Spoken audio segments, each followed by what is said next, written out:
നമസ്കാരം. സ്പോട്ട് ലൈവിലേക്ക് സ്വാഗതം. കളിയിക്കാവിളിയിലെ കൊലപാതകത്തിന് പിന്നിലെ ലക്ഷ്യം എന്ത് എന്നതിൽ വ്യക്തതയില്ലാതെ അന്വേഷണ സംഘം. പണം തട്ടാനുള്ള കൊട്ടേഷനായിരുന്നോ അതോ കൊല്ലപ്പെട്ട ദീപുവിന്റെ തന്നെ അറിവോടെയായിരുന്നോ കൃത്യം എന്നതിൽ ഇതുവരെയും വ്യക്തത വന്നിട്ടില്ല. അതേസമയം പ്രതികൾ സഞ്ചരിച്ച വാഹനം കുലശേഖരപുരത്ത് ഉപേക്ഷിച്ച നിലയിൽ കണ്ടെത്തി. രണ്ടാം പ്രതി സുനിൽകുമാറിന്റെ ഉടമസ്ഥയിലുള്ളതാണ് വാഹനം. വിവരങ്ങളുമായി ബി വിനോദ് ചേരുന്നുണ്ട് തിരുവനന്തപുരത്ത് നിന്ന്. വിനോദ്, ഈ സംഭവം നടന്ന മുഖ്യപ്രതിയെ പിടികൂടി, അമ്പിളിയെ പിടികൂടി ദിവസങ്ങൾ കഴിഞ്ഞിട്ടും പോലീസിന് ഈ കേസുമായി ബന്ധപ്പെട്ടൊരു വ്യക്തത വന്നിട്ടില്ല. അതായത് ഈ കൊലപ്പെടുത്താനുള്ള ഉദ്ദേശം എന്തായിരുന്നുവെന്ന് കൃത്യമായ ഒരു വിവരങ്ങൾ ലഭ്യമായിട്ടില്ല. ഈ പ്രതി അമ്പിളിയെ ചോദ്യം ചെയ്തതിൽ നിന്നും ഇതുവരെ ലഭ്യമായിട്ടുള്ള വിവരം എന്താണ്? ഈ കൂട്ടുപ്രതിയായിട്ടുള്ള, അതായത് ഈ കേസിലെ മുഖ്യ സൂത്രധാരനായിട്ടുള്ള സുനിൽകുമാറിനെ പിടികൂടിയാൽ മാത്രമേ ഇതുമായി ബന്ധപ്പെട്ട വിവരങ്ങൾ ലഭ്യമാവുകയുള്ളൂ. ഈ സുനിൽ എവിടെയുണ്ട് എന്നതിനെ സംബന്ധിച്ച് എന്തെങ്കിലും സൂചനകൾ പോലീസിനുണ്ടോ വിനോദ്? ടോം, ഇപ്പോൾ ഏറ്റവും ഒരു പ്രധാനപ്പെട്ട കാര്യം കൂടി ഈ കേസുമായി ബന്ധപ്പെട്ട് സംഭവിച്ചിരിക്കുന്നു. പ്രതികൾ സഞ്ചരിച്ച വാഹനം കണ്ടെത്താൻ പോലീസിന് സാധിച്ചു. കുലശേഖരത്ത്, തമിഴ്നാട് കുലശേഖരത്ത് ഉപേക്ഷിക്കപ്പെട്ട നിലയിലാണ് ഈ വാഹനം കണ്ടെത്തിയത്. അതിൽ ഈ രണ്ടാം പ്രതി സുനിലിന്റെ ഉടമസ്ഥതയിൽ ഉള്ളതാണ്, സുനിലിന്റെ പേരിലുള്ള വാഹനമാണ്. ഇതിൽ ഈ കേസിൽ വളരെ പ്രധാനപ്പെട്ട ഒരു തൊണ്ടി മുതൽ തന്നെയാണ് ഈ വാഹനം. കാരണം കൊലപാതകത്തിന് അമ്പിളി സഞ്ചരിച്ചെത്തിയത് ഈ വാഹനത്തിലായിരുന്നു. അമ്പിളിക്ക് കൊലപ്പെടുത്താനുള്ള ബ്ലേഡും കത്തിയും അതോടൊപ്പം തന്നെ ക്ലോറോഫോം ഉൾപ്പെടെയുള്ള വസ്തുക്കൾ നൽകിയ ശേഷം അമ്പിളിയുമായി കളിയിക്കാവിളയിലേക്ക് പ്രതികൾ എത്തിയത്, മറ്റ് പ്രതികൾ, കൂട്ടുപ്രതികൾ എത്തിയത് ഈ വാഹനത്തിലാണ്. കേസിലെ ഏറ്റവും പ്രധാനപ്പെട്ട ഒരു തുമ്പ് തന്നെയാണ് ഈ വാഹനം. കേസിന്റെ പ്രോസിക്യൂഷൻ ഘട്ടത്തിലേക്ക് പോകുമ്പോൾ വലിയ തെളിവായി മാറുന്ന ഒരു കാര്യം തന്നെയാണ് പ്രതികൾ സഞ്ചരിച്ച വാഹനം. ആ വാഹനം കണ്ടെത്തുന്നതിന് പോലീസിന് സാധിച്ചിരിക്കുന്നു. പക്ഷേ ഇപ്പോഴും സുനിൽ എവിടെ, രണ്ടാം പ്രതി സുനിൽ എവിടെ എന്ന കാര്യത്തിൽ വ്യക്തതയില്ല. അമ്പിളിക്ക് എല്ലാ ചെയ്തു കൊടുത്തത് സുനിലാണ്. ഈ കൊലപ്പെടുത്താനുള്ള കത്തി, ബ്ലേഡ്, ക്ലോറോഫോം, അതോടൊപ്പം തന്നെ ഗ്ലൗസ്, ധരിക്കാനുള്ള വസ്ത്രം, ഇതെല്ലാം നൽകിയത് സുനിലാണ്. സുനിലിന്റെ പേരിൽ 2 മെഡിക്കൽ സ്ഥാപനങ്ങളാണുള്ളത്. സർജിക്കൽ എക്യുപ്മെന്റ്സ്, അങ്ങനെ ശസ്ത്രക്രിയാ ഉപകരണങ്ങൾ വിൽപ്പന നടത്തുന്ന 2 സ്ഥാപനങ്ങളാണ് നെയ്യാറ്റിൻകരയിലെ. ആ സ്ഥാപനങ്ങളിൽ കഴിഞ്ഞ ദിവസം പോലീസ് പരിശോധന നടത്തുകയും സീൽ ചെയ്യുകയും ചെയ്തിരുന്നു. ലൈസൻസ് ഇല്ലാതെയാണ് ഈ സ്ഥാപനങ്ങൾ പ്രവർത്തിച്ചിരുന്നതെന്നും കണ്ടെത്തി. ഈ കേസുമായി ബന്ധപ്പെട്ട് അമ്പിളിക്ക് പുറമെ മറ്റ് 2 പേർ കൂടി പിടിയിലായിരുന്നു. ഒന്ന് പ്രദീപാണ്. പ്രദീപ് ഈ സുനിലിന്റെ സഹായിയാണ്, കൂടെ എപ്പോഴും ഉള്ള ആളാണ്. പ്രദീപ് ചന്ദ്രൻ, ഈ പ്രദീപ് ചന്ദ്രന്റെ അറസ്റ്റും പോലീസ് രേഖപ്പെടുത്തിയിട്ടുണ്ട്, റിമാൻഡ് ചെയ്തിട്ടുണ്ട്. പ്രദീപ് ചന്ദ്രനിൽ നിന്നും കഴിഞ്ഞ ദിവസം പോലീസ് വിശദമായ മൊഴികൾ ശേഖരിച്ചിരുന്നു, ചോദ്യം ചെയ്യൽ നടത്തിയിരുന്നു. മറ്റൊരാൾ രാജേഷാണ്. ഇവരുമായി ബന്ധപ്പെട്ട ആൾ തന്നെയാണ് രാജേഷ്. രാജേഷിനെയും പോലീസ് കസ്റ്റഡിയിലെടുത്തു വിശദമായി ചോദ്യം ചെയ്യുകയാണ്. ഇതിൽ ഏറ്റവും പ്രധാനപ്പെട്ട കാര്യം സുനിലിന്റെ ഇടപെടലാണ്. സുനിൽ ഏത് സാഹചര്യത്തിലാണ് അമ്പിളിയുമായി ചേർന്ന് ഈ കൊലപാതകത്തിന് കൂട്ടുനിന്നത് എന്നതാണ് പോലീസിനെ കുഴപ്പിക്കുന്ന ചോദ്യം. ദിവസം ഇത്രയായിട്ടും ഇതിന്റെ ലക്ഷ്യം എന്തായിരുന്നു, കൊലപാതകം നടത്തിയതിന്റെ ലക്ഷ്യം എന്തായിരുന്നു എന്നതിനെ കുറിച്ച് ഒരു വ്യക്തതയുമില്ല. ആദ്യഘട്ടത്തിൽ എല്ലാവരും അനുമാനിച്ചത് ഈ കൊല്ലപ്പെട്ട ദീപു കോറയിലെ ആവശ്യത്തിനുള്ള വാഹനം വാങ്ങുന്നതിന് വേണ്ടി പോണ്ടിച്ചേരിയിലേക്കുള്ള യാത്ര നടത്തുകയായിരുന്നു. വളരെ തന്ത്രപരമായി ഈ പരിചയമുള്ള അമ്പിളി വാഹനത്തിൽ കയറുകയും പണത്തിന് വേണ്ടി കൊലപാതകം നടത്തുകയും ചെയ്തു എന്ന നിലയ്ക്കാണ്. പക്ഷേ അവിടെയും ചില സംശയങ്ങളും ചോദ്യങ്ങളും ഉയർന്നുകൊണ്ട്, പ്രത്യേകിച്ച് അമ്പിളിയുടെ ആരോഗ്യസ്ഥിതി. 2 പേർ മാത്രമുള്ള ഒരു വാഹനം, ആ വാഹനത്തിനുള്ളിൽ ദീപുവിനെ കൊലപ്പെടുത്തുമ്പോൾ സ്വാഭാവികമായും ദീപുവിന്റെ ഭാഗത്തു നിന്ന് ഒരു പ്രതികരണം ഉണ്ടാകേണ്ടതാണ്. പക്ഷേ ആ നിലയ്ക്ക് പ്രതികരണം ഉണ്ടായില്ല. അപ്പോഴും അതിനെ അങ്ങനെ സാധൂകരിക്കുന്ന തരത്തിൽ വന്നത് ക്ലോറോഫോം ഇങ്ങനെ മണപ്പിച്ച് അതിനുശേഷം ബോധരഹിതനാക്കി കൊലപ്പെടുത്തി എന്നതാണ്. അവിടെയും ചില സംശയങ്ങൾ അവശേഷിക്കുന്നു. എന്തുകൊണ്ട് കളിയിക്കാവിളയിൽ നിന്ന് വാഹനത്തിൽ കയറാൻ ദീപു അനുവദിച്ചു? തുടക്കം മുതൽ തന്നെ തിരുവനന്തപുരത്തു നിന്നുള്ള യാത്രയിൽ തുടക്കം മുതൽ തന്നെ അമ്പിളി വാഹനത്തിൽ ഇല്ലാതെ പോയി. മറ്റൊന്ന്, കളിയിക്കാവിളയിൽ നിന്ന് കയറുന്നത് പിൻ സീറ്റിലേക്കാണ്. സ്വാഭാവികമായും ഒരാൾ മാത്രം സഞ്ചരിക്കുന്ന വാഹനത്തിൽ മറ്റൊരാൾ കൂടെ യാത്ര ചെയ്യുമ്പോൾ, പ്രത്യേകിച്ച് പരിചയമുള്ള ഒരാൾ മുൻ സീറ്റിൽ വരേണ്ടതാണ്. പക്ഷേ അവിടെ അമ്പിളി പിൻ സീറ്റിലാണ് കയറുന്നത്. അതിനുശേഷം ഈ ക്ലോറോഫോം പ്രയോഗിക്കുന്നു. കഴുത്തറത്ത് മൃഗീയമായി കഴുത്തറുത്ത് കൊലപ്പെടുത്തുകയാണ്. അതിനുശേഷം ഈ പണമടങ്ങിയ ബാഗുമായി ഇറങ്ങിപ്പോവുകയും തൊട്ടടുത്ത മെഡിക്കൽ ഷോപ്പിലേക്ക് പോകുന്നതടക്കമുള്ള ദൃശ്യങ്ങൾ വന്നു. അവിടെയാണ് ഈ ചോദ്യങ്ങൾ, ചില സംശയങ്ങൾ ഉയരുന്നത്. ദീപുവിന്റെ ഇടപെടൽ അല്ലെങ്കിൽ ദീപുവിന്റെ അറിവോടുകൂടി തന്നെ ദീപുവിനെ കൊലപ്പെടുത്താൻ സ്വന്തമായി തന്നെ ഒരു സന്നദ്ധത അറിയിച്ചുകൊണ്ട് തന്നെ കൊലപ്പെടുത്തണമെന്ന ആവശ്യം ദീപു ഉന്നയിച്ചിരുന്നോ എന്ന ചില സംശയങ്ങളും ചോദ്യങ്ങളും ആദ്യഘട്ടത്തിൽ പോലീസ് അത് പൂർണ്ണമായും ശരിയല്ല എന്ന് പറഞ്ഞെങ്കിലും ഇപ്പോൾ പോലീസ് ആ വഴിക്കുള്ള അന്വേഷണങ്ങൾ നടത്തുന്നുണ്ട്. പ്രത്യേകിച്ച് ദീപുവിന്റെ സാമ്പത്തിക ഇടപാടുകൾ സംബന്ധിച്ചാണ്, മറ്റ് ബാധ്യതകൾ ഉൾപ്പെടെയുള്ള കാര്യങ്ങൾ ഇത് കേന്ദ്രീകരിച്ചുള്ള അന്വേഷണമാണ് ഇപ്പോൾ പോലീസ് നടത്തുന്നത്.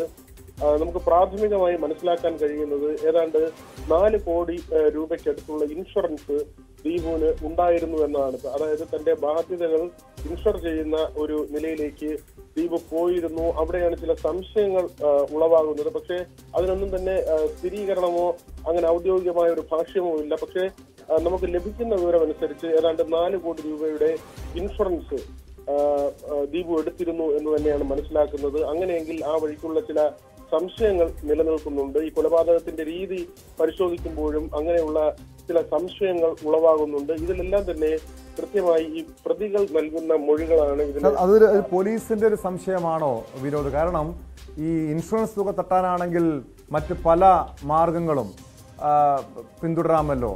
നമുക്കറിയാം ഈ സുകുമാരക്കുറുപ്പിന്റെ കേസൊക്കെ ഇതുപോലുള്ള സംഭവങ്ങളൊക്കെ ഇതിന് മുൻപുണ്ടായിട്ടുള്ളതാണ്. പലപ്പോഴും ഇൻഷുറൻസ് തുക തട്ടാനുള്ള ശ്രമങ്ങളൊക്കെ പരാജയപ്പെട്ടിട്ടുണ്ട്.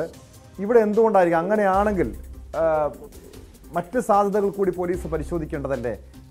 ഈ ദീപു നൽകിയ ഒരു കൊട്ടേഷൻ അല്ലെങ്കിൽ ദീപു തന്നെ നിർദ്ദേശം നൽകിയതിൻ്റെ അടിസ്ഥാനത്തിൽ നടത്തിയ കൊലപാതകമായിരുന്നുവെങ്കിൽ ദീപുവും ഈ സുനിൽകുമാറും അല്ലെങ്കിൽ ദീപുവും ഈ കൊലയാളിയായിട്ടുള്ള അമ്പിളിയും തമ്മിൽ ഫോൺ സംഭാഷണം നടത്തിയിട്ടുണ്ടോ? ഈ ഫോൺ രേഖകളടക്കം പരിശോധിച്ചാൽ ഇതുമായി ബന്ധപ്പെട്ട വ്യക്തതകൾ ലഭിക്കേണ്ടതല്ലേ? ടോം, ചില അവിടെയാണ് സംശയങ്ങൾ നിലനിൽക്കുന്നത്. പക്ഷെ അതിനെ നമുക്കൊരു ഔദ്യോഗികമായി സ്ഥിരീകരിക്കാൻ കഴിയുന്ന ഒരു സാഹചര്യമല്ല. പോലീസിൽ നിന്നും നമുക്ക് അങ്ങനെ ഒരു വിവരം പൂർണ്ണമായി ഇതിന്റെ ലക്ഷ്യം എന്തായിരുന്നു എന്നത് സംബന്ധിച്ച് പോലീസ് പോലും ഇപ്പോഴും അന്വേഷിക്കുന്നേ ഉള്ളൂ. കൃത്യമായി ഒരു നിഗമനത്തിലേക്ക് എത്താൻ പോലീസിന് പോലും സാധിച്ചിട്ടില്ല. കാരണം പ്രധാനമായും ഈ പ്രതികൾ മൊഴി മാറ്റി പറയുന്നത്, മൊഴികളിലെ വൈരുദ്ധ്യം, ഇതെല്ലാം തന്നെ പരിശോധിക്കേണ്ടതുണ്ട്. മാത്രമല്ല ഈ സാമ്പത്തിക ഇടപാടുകൾ സംബന്ധിച്ചുള്ള പൂർണ്ണമായ വിവരങ്ങൾ ലഭിക്കണം എന്ന കാര്യമാണ് പോലീസ് പറയുന്നത്. മാത്രവുമല്ല ഈ ദീപു വാഹനത്തിൽ സഞ്ചരിച്ചു പോകുമ്പോൾ ഈ പണം 10 ലക്ഷം രൂപ ഉണ്ടായിരുന്നു, 7 ലക്ഷം രൂപ കണ്ടെടുത്തു എന്ന് പറയുമ്പോഴും 3 ലക്ഷം രൂപ ദിവസങ്ങൾക്ക് മുൻപ് തന്നെ, അതായത് ഈ യാത്രയ്ക്ക് മുൻപ് തന്നെ അമ്പിളിയെ ദീപു ഏൽപ്പിച്ചിരുന്നു എന്ന ചില വിവരങ്ങളുണ്ട്. അതായത് അങ്ങനെയെങ്കിൽ എന്തിന് അമ്പിളിക്ക് ഇത്രയും വലിയ തുക 3 ലക്ഷം രൂപ ദീപു എന്തിന് മുൻകൂട്ടി നൽകി എന്ന ഒരു ചോദ്യം അവശേഷിക്കുന്നുണ്ട്. ടോം പറഞ്ഞതുപോലെ തന്നെ സുകുമാരക്കുറുപ്പിന്റെ ചരിത്രം നമുക്ക് അറിയാവുന്നതാണ്. തന്നെ പോലെ മറ്റൊരാളെ, അത് ഫിലിം റെപ്രസെന്റേറ്റീവായ ചാക്കോയെ കണ്ടെത്തുകയും കൊലപ്പെടുത്തുകയും ചെയ്യുന്ന രീതി. പക്ഷേ അവിടെ ഈ സംശയങ്ങൾ ഉണ്ടാകുന്നത് ഒരുപക്ഷെ മറ്റൊരാളെ അങ്ങനെ കണ്ടെത്തി കൊലപ്പെടുത്തുക എന്നതിനപ്പുറത്തേക്ക് ഒരു ആത്മഹത്യാ പ്രവണത ആ ഒരു നിലയിൽ തന്നെ തന്റെ മരണം കൊണ്ട് ഈ ബാധ്യതകൾ ഒഴിഞ്ഞു പോകുമോ, അങ്ങനെ ബാധ്യത ഉണ്ടോ എന്ന കാര്യമാണ് പോലീസ് പരിശോധിക്കുന്നത്. അതിൽ ഒരു സ്ഥിരീകരണം ഉണ്ടാകേണ്ടതുണ്ട്. അല്ലെങ്കിൽ അമ്പിളി ഒരു കൊട്ടേഷൻ പ്രവൃത്തിയായി ഈ കൊല നടത്തി അതിന് മറ്റുള്ളവരുടെ സഹായം തേടി എന്നതാണ്. പക്ഷെ അപ്പോഴും ഈ സൗഹൃദത്തിലുള്ള ആളുകൾ ഇവർ അടഞ്ഞുകിടന്ന കോറയ്ക്ക് മുന്നിൽ ഈ കൊലപാതകം നടക്കുന്നതിനും ദിവസങ്ങൾക്ക് മുൻപ് ഇവർ 2 പേർ മാറി നിന്ന് സംസാരിക്കുന്നു. വളരെ ഗൗരവത്തോടുകൂടിയുള്ള സംസാരം നടന്നു എന്ന് ദീപുവിന്റെ തന്നെ മറ്റ് ജീവനക്കാർ പോലീസിന് മൊഴി നൽകിയിട്ടുണ്ട്. അതെല്ലാം ചേർത്ത് വായിക്കുമ്പോൾ ഈ തരത്തിലുള്ള ചില സംശയങ്ങൾ നിലനിൽക്കുന്നുണ്ട്. പക്ഷേ ഇതെല്ലാം തന്നെ അന്വേഷണത്തിൽ വെളിപ്പെടേണ്ടതാണ്. ഈ കൊലപാതകത്തിന് മുൻപ് ഇപ്പോൾ കണ്ടെടുത്ത കാർ മറ്റൊരു സർവീസ് സെന്ററിലേക്ക് കൊണ്ടുപോയിരുന്നു. ഈ സർവീസ് സ്റ്റേഷനിലെ ആളുകളെയും പോലീസ് ചോദ്യം ചെയ്യുന്നുണ്ട്. ഇവരുമായി ബന്ധപ്പെട്ട മുഴുവൻ ആളുകളെയും, ഈ വാഹനങ്ങൾ, അതോടൊപ്പം തന്നെ ഈ വ്യക്തികൾ, ഇവരുമായി കേന്ദ്രീകരിച്ച് നേരത്തെ കഴിഞ്ഞ ദിവസങ്ങളിൽ ഇവരുമായി ഫോണിൽ സംസാരിച്ച ആളുകൾ, ഇവർ യാത്ര ചെയ്ത വഴികൾ തുടങ്ങി എല്ലാ കാര്യവും പോലീസ് പരിശോധിക്കുന്നുണ്ട്. അമ്പിളി ഒറ്റയ്ക്ക് ആ വാഹനത്തിനുള്ളിൽ, അമ്പിളിയുടെ ഒരു ശാരീരിക അവസ്ഥ, അമ്പിളി കടുത്ത പ്രമേഹ രോഗിയാണ്, മറ്റ് രോഗങ്ങളെല്ലാം അലട്ടുന്ന ആളാണ്, ഏതാണ്ട് 60 വയസ്സിനടുത്തുള്ള ഒരാളാണ്. അവിടെ ഒരു മൽപ്പിടുത്തത്തിനോ ആ തരത്തിൽ ഒരു ശാരീരികമായിട്ടുള്ള ഒരു ഏറ്റുമുട്ടലിനോ ഒക്കെ ഉള്ള സാധ്യത തീരെ കുറവാണ്. മാത്രവുമല്ല ക്ലോറോഫോം നൽകി എന്ന കാര്യം വ്യക്തമാണ്. അങ്ങനെയെങ്കിൽ അത് ദീപുവിന്റെ കൂടി സമ്മതത്തോടു കൂടി അദ്ദേഹത്തെ ബോധരഹിതനാക്കിയ ശേഷം ഈ കൊലപാതകം നടത്തിയതാണോ, അതല്ല ഈ മറ്റ് സംഘങ്ങൾ, അതായത് സുനിലും പ്രദീപും അതോടൊപ്പം തന്നെ അമ്പിളി അടങ്ങുന്ന സംഘം മുൻകൂട്ടി തയ്യാറാക്കി അവർ മദ്യപിച്ചിരുന്നപ്പോൾ ഗൂഢാലോചന നടത്തി എന്ന വിവരമുണ്ട്. മദ്യപിച്ചവർ ഈ കൊലപാതകത്തെ കുറിച്ച് സംസാരിച്ചു എന്ന വിശദാംശങ്ങൾ വന്നിരുന്നു. പ്രദീപിന്റെ ഫോണിൽ ഈ കഴുത്തറുത്ത് കൊല നടത്തുന്നതിനെ കുറിച്ചുള്ള അഭ്യൂഹങ്ങൾ വരുമ്പോൾ ഈ ദീപുവിന്റെ കുടുംബത്തിന്റെ ഭാഗത്തുനിന്ന് എന്തെങ്കിലും പ്രതികരണം വന്നിട്ടുണ്ടോ? കാരണം ഈ കുടുംബം തന്നെ ദീപുവിന്റെ കൊലപാതകത്തിന് ശേഷം കുടുംബം തന്നെയാണ് ദീപുവിന് ഗുണ്ടാഭീഷണി ഉണ്ടായിരുന്നു, പല രീതിയിലുള്ള ഭീഷണി സന്ദേശങ്ങളും ഫോൺ കോളുകളും വന്നിരുന്നു എന്ന പരാതി ഉന്നയിച്ചത്. അവർ ഇപ്പോൾ ഉയർന്നു വന്നിരിക്കുന്ന ഈ ഇൻഷുറൻസ് തുക തട്ടാനുള്ള കൊലപാതകമായിരുന്നു എന്ന രീതിയിലുള്ള പ്രചരണങ്ങളെ അല്ലെങ്കിൽ അഭ്യൂഹങ്ങളെയൊക്കെ അതിനോടൊക്കെ എങ്ങനെയാണ് അവർ പ്രതികരിക്കുന്നത്? ഇപ്പോഴും അവർ ഉറച്ചു വിശ്വസിക്കുന്നത് ഒരു കൊട്ടേഷൻ കൊലപാതകമായിരുന്നു, ഒരു ഗുണ്ടാ കൊലപാതകമായിരുന്നു എന്ന് തന്നെയാണോ കുടുംബം ഉറച്ചു വിശ്വസിക്കുന്നത്? അങ്ങനെ തന്നെയാണ് അവരുടെ ആദ്യത്തെ മൊഴി. ഈ കൊലപാതകം നടന്ന് മാധ്യമങ്ങൾ പ്രതികരണം തേടുമ്പോഴും അവർ പറഞ്ഞത് ഭീഷണി ഉണ്ടായിരുന്നു എന്ന് തന്നെയാണ്. 10 ലക്ഷം രൂപ ചില കൊട്ടേഷൻ അംഗങ്ങൾ ചോദിക്കുകയും അത് പിന്നീട് 50 ലക്ഷം രൂപയാക്കി ഉയർത്തി എന്നതടക്കമുള്ള കാര്യങ്ങൾ അവർ പറഞ്ഞിരുന്നു. കളിയിക്കാവിള പോലീസ് സ്റ്റേഷനിലേക്ക് തമിഴ്നാട് പോലീസ് അവരെ വിളിച്ചു വരുത്തി അവരിൽ നിന്ന് കുടുംബാംഗങ്ങളിൽ നിന്നും മൊഴിയെടുത്തു. പക്ഷേ അവർ തിരികെ ഇറങ്ങുമ്പോൾ നമുക്ക് അടക്കമുള്ള മാധ്യമങ്ങൾക്ക് പ്രതികരണം ചോദിക്കാനുള്ള ഒരു സാഹചര്യം ഉണ്ടായിരുന്നില്ല. പോലീസ് അങ്ങനെ മാധ്യമങ്ങൾ പ്രതികരണം തേടുന്നതിൽ നിന്ന് വിലക്കുന്ന ഒരു സാഹചര്യം ഉണ്ടായിരുന്നു. പക്ഷേ അവരുടെ അപ്പോഴത്തെ ഒരു മാനസികാവസ്ഥ നമുക്കറിയാം. വളരെ കുടുംബത്തിലെ ഒരു പ്രധാനപ്പെട്ട ആളിന്റെ വിയോഗം ഉണ്ടാക്കിയ ഒരു വേദനയുണ്ട്. ഏതായിരുന്നാലും പോലീസിന്റെ ഭാഷ്യമാണ് നമുക്ക് ഇതിൽ കൂടുതൽ സ്ഥിരീകരണമായി ഔദ്യോഗികമായി നമുക്ക് ഏറ്റവും അവസാനത്തെ കാര്യമായി പറയാൻ കഴിയുക. തമിഴ്നാട് എസ്.പിയുടെ കന്യാകുമാരി എസ്.പിയുടെ നേതൃത്വത്തിലാണ് ഇപ്പോൾ 8 അംഗ സംഘത്തിന്റെ അന്വേഷണം പുരോഗമിക്കുന്നത്. തക്കല DYSP ആണ് ഇതിൽ അന്വേഷണത്തിന് നേതൃത്വം നൽകുന്നത്. പ്രതികൾ, പ്രത്യേകിച്ച് അമ്പിളി ഒരു സ്ഥിരം കുറ്റവാളി ആയിരുന്ന ആളാണ്. 2 കൊലക്കേസുകൾ ഉൾപ്പെടെ 50ഓളം കേസുകളിൽ പ്രതിയായിരുന്ന ആളാണ്. അതുകൊണ്ട് തന്നെ അമ്പിളി വളരെ തന്ത്രപരമായ ചില നീക്കങ്ങൾ, അത് മൊഴികളിലെ വൈരുദ്ധ്യം, കൃത്യമായ കാര്യങ്ങൾ പറയാതിരിക്കുക തുടങ്ങി പോലീസിനെ കുഴപ്പിക്കുന്ന രീതിയിൽ അമ്പിളിയുടെ മൊഴികൾ നൽകുന്നു എന്ന കാര്യമാണ് പോലീസ് പറയുന്നത്. അവിടെ മുഖ്യപ്രതി, 1-ാം പ്രതി ഇങ്ങനെ മൊഴി മാറ്റുമ്പോൾ പോലീസിനെ സംബന്ധിച്ച് കൂടുതൽ സാഹചര്യ തെളിവുകൾ, മറ്റ് രേഖകൾ ഇതെല്ലാം തന്നെ പരിശോധിച്ച് മാത്രമേ ഒരു നിഗമനത്തിലേക്ക് എത്താൻ കഴിയൂ. കൂടുതൽ ആളുകളെ ചോദ്യം ചെയ്യുന്നുണ്ട്. ഇൻഷുറൻസ് തുക അത് നേടാനുള്ള ഒരു നീക്കമായിരുന്നു എന്ന സംശയം ബലപ്പെട്ട് നിൽക്കുന്നുണ്ട്. പക്ഷെ അപ്പോഴും ഈ കൊട്ടേഷൻ പ്രവൃത്തി അല്ലെങ്കിൽ കൊട്ടേഷൻ കൊലപാതകം എന്നത് തള്ളിക്കളയുന്നില്ല. അങ്ങനെയെങ്കിൽ ഈ 10 ലക്ഷം രൂപ വാങ്ങി വാഹനത്തിൽ നിന്ന് എടുത്ത ശേഷം എന്തുകൊണ്ട് ആ ഗൂഢാലോചനയിൽ പങ്കെടുത്തവർ പിന്നീട് അമ്പിളിയെ കൊണ്ടുപോകാൻ എത്തിയില്ല എന്നത് അടക്കമുള്ള ചോദ്യങ്ങളുണ്ട്. കാരണം അവർ സ്ഥിരം കുറ്റവാളികളല്ല. ഏത് സാഹചര്യത്തിലാണ് അവർ ഇതിലേക്ക് വന്നത് എന്നതടക്കമുള്ള കാര്യങ്ങൾ പരിശോധിക്കുന്നുണ്ട്. അമ്പിളിയെ കളിയിക്കാവിളയിലേക്ക് കൊണ്ടുവിടുന്നത് സുനിലിന്റെ വാഹനത്തിലാണ്. ആ വാഹനത്തിൽ പ്രദീപും ഉണ്ടായിരുന്നു എന്ന വിവരമാണ് പുറത്തു വന്നത്. പക്ഷേ ഈ കൃത്യം നടത്തിയ ശേഷം അമ്പിളിയെ തിരികെ കൂട്ടിക്കൊണ്ടുപോകാൻ, കാരണം ആ വാഹനത്തിൽ പണമുണ്ട് എന്ന കാര്യം വന്നവർക്കും അറിയാവുന്നതാണ്. പക്ഷേ അവർ എന്തുകൊണ്ട് പിന്നീട് ഫോൺ സ്വിച്ച് ഓഫ് ചെയ്ത് മടങ്ങിപ്പോയി? ഒന്നുകിൽ അവർക്ക് അതിന്റെ ഒരു അപകടം മനസ്സിലായിട്ടുണ്ടാകണം. ആ ഒരു ഭയത്താൽ അവർ അവിടെ നിന്ന് മാറി എന്ന് തന്നെ നമുക്ക് കരുതാം. അതല്ലാതെ മറ്റൊരു കാരണം, ഏതെങ്കിലും അമ്പിളിയുമായുള്ള പിന്നീടുള്ള തർക്കമോ അങ്ങനെ എന്തെങ്കിലും കാര്യമോ എന്നതിനപ്പുറത്തേക്ക് ഒരുപക്ഷെ ഈ കൃത്യം നടന്ന ശേഷം അതിന്റെ പ്രത്യാഘാതം, അതേക്കുറിച്ചുള്ള ചിന്തകൾ, അതായിരിക്കാം ഒരുപക്ഷെ അവരെ മടങ്ങിപ്പോകാൻ പ്രേരിപ്പിച്ചത്. അമ്പിളിയെ കൂട്ടാതെ അവർ മടങ്ങിപ്പോവുകയായിരുന്നു. സുനിൽ ഇതുവരെയും പിടിയിലായിട്ടില്ല.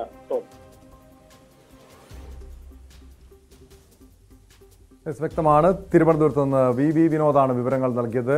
കളിയിക്കാവിള ദീപു കൊലപാതക കേസിൽ ഇപ്പോഴും പോലീസിന് ഒരു വ്യക്തത വന്നിട്ടില്ല.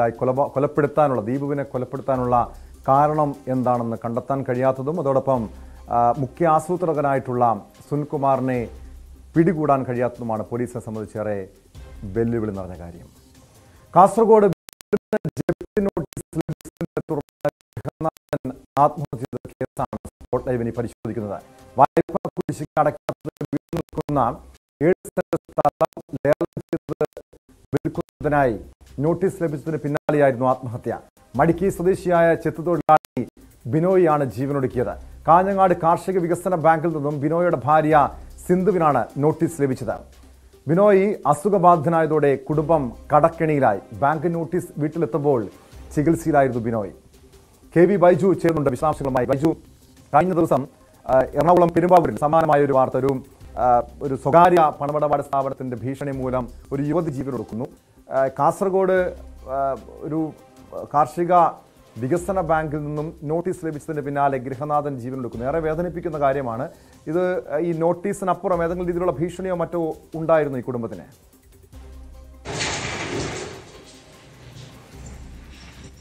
ടോമെ, 2017 2.5 ലക്ഷം രൂപ ഇദ്ദേഹം വീട് വെക്കുന്നതിനായി 7 സെന്റ് സ്ഥലം പണയപ്പെടുത്തി എടുക്കുന്നത്.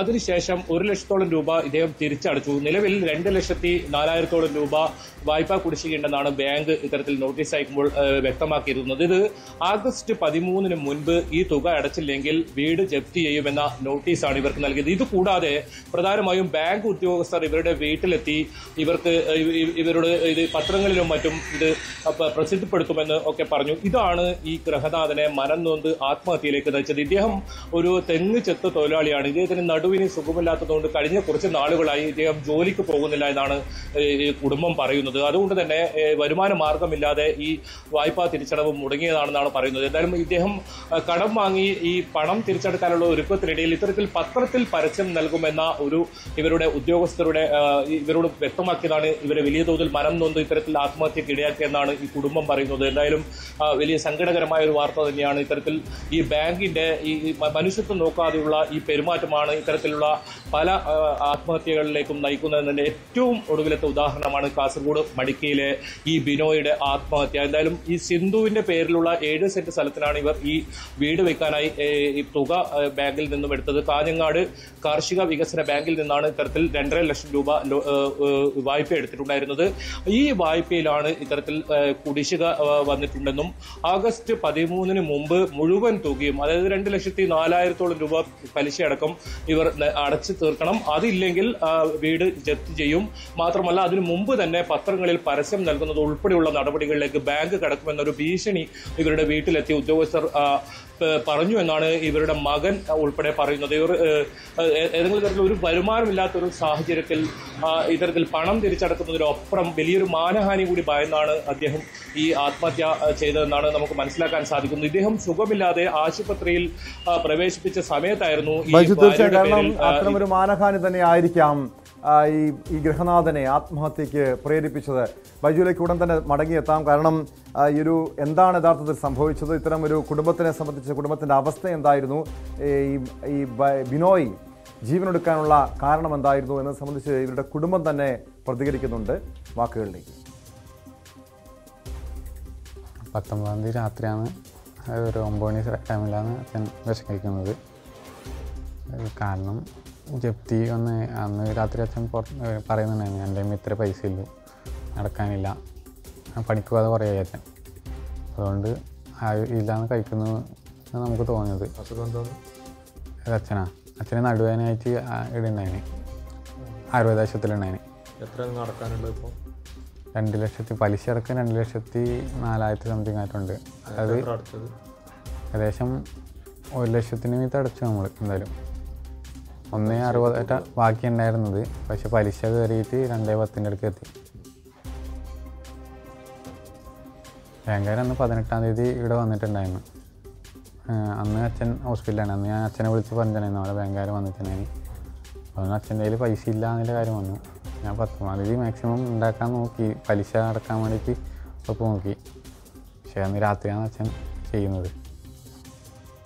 KV ബൈജുവിലേക്ക് വീണ്ടും. ബൈജു, ഈ മകൻ്റെ വാക്കുകളാണ് കേട്ടത്. കാരണം ഒരു സാവകാശം ബാങ്ക് അധികൃതർ ഈ വായ്പ തിരിച്ചടയ്ക്കാനുള്ള സാവകാശം നൽകിയില്ല എന്നാണ് ഈ മകൻ്റെ വാക്കുകളിൽ നിന്ന് മനസ്സിലാക്കാൻ കഴിഞ്ഞത്. ഈ ബാങ്കുകാർക്ക്, ബാങ്ക് അധികൃതർക്ക് ഈ ബിനോയുടെ കുടുംബത്തിൻ്റെ അവസ്ഥ, ഈ രോഗാവസ്ഥയെക്കുറിച്ചൊക്കെ അറിയാമായിരുന്നോ?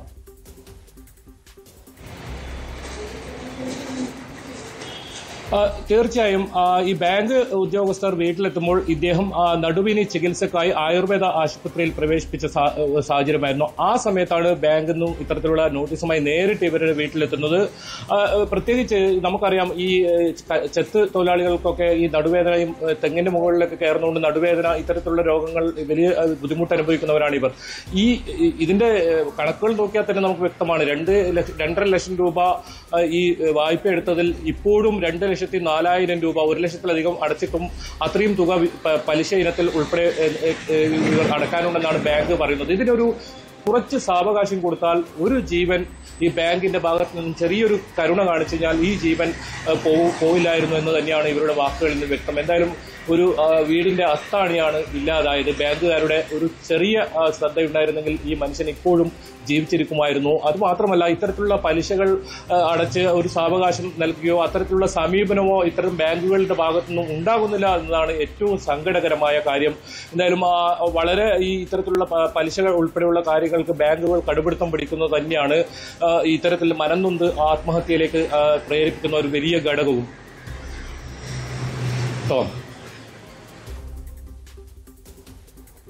ഇപ്പോൾ ഈ സംഭവത്തിൽ ഇത്തരം ഒരു ഗൃഹനാഥന്റെ ആത്മഹത്യക്ക് പിന്നാലെ ഏതെങ്കിലും രീതിയിലുള്ള പ്രതിഷേധം ഈ ബാങ്കിനെതിരെ ഉയരുന്നുണ്ടോ? അവർ ഏത് കക്ഷിയാണ് ബാങ്ക് ഭരിക്കുന്നത്? ഈ കുടുംബത്തിന്റെ നിലപാടെന്താണ്? നിയമ നടപടിയുമായി മുന്നോട്ട് പോവുകയാണോ? ഏതെങ്കിലും രീതിയിൽ പോലീസിനോ മറ്റോ ഇവർ പരാതി കൊടുത്തിട്ടുണ്ടോ ബൈജു?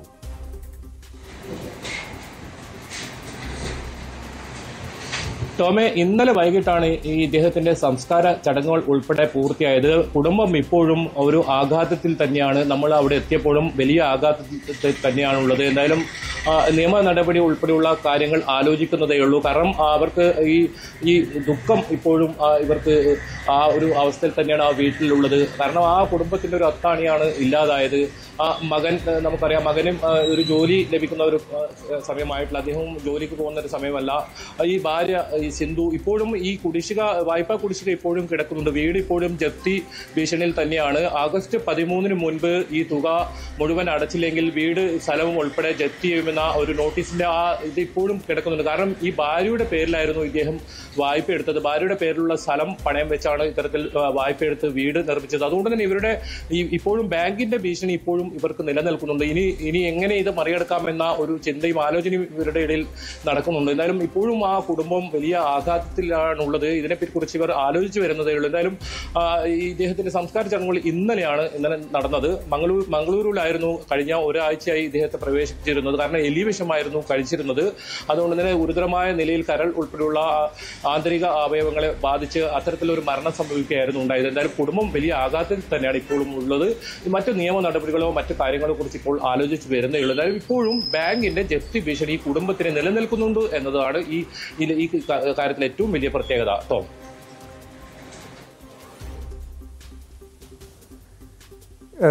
വ്യക്തമാണ്. കെ വി ബൈജുവാണ് വിവരങ്ങൾ നൽകിയത്. കാസർഗോഡാണ് വീട് ജപ്തി നോട്ടീസ് ലഭിച്ചതിനെ തുടർന്ന് ഗൃഹനാഥൻ ആത്മഹത്യ ചെയ്തത്. സ്പോട്ട് ലൈവിലേക്ക് തിരികെ എത്താം ഇടവേളയ്ക്ക് ശേഷം.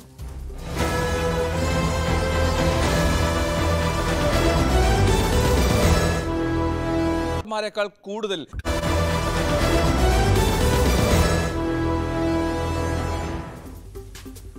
സ്പോട്ട് ലൈവ് തുടരുന്നു. കരുവന്നൂർ സഹകരണ ബാങ്ക് തട്ടിപ്പ് കേസിൽ 2ാം കുറ്റപത്രം ഉടൻ സമർപ്പിക്കാനൊരുങ്ങി എൻഫോഴ്സ്മെന്റ് ഡയറക്ടറേറ്റ്.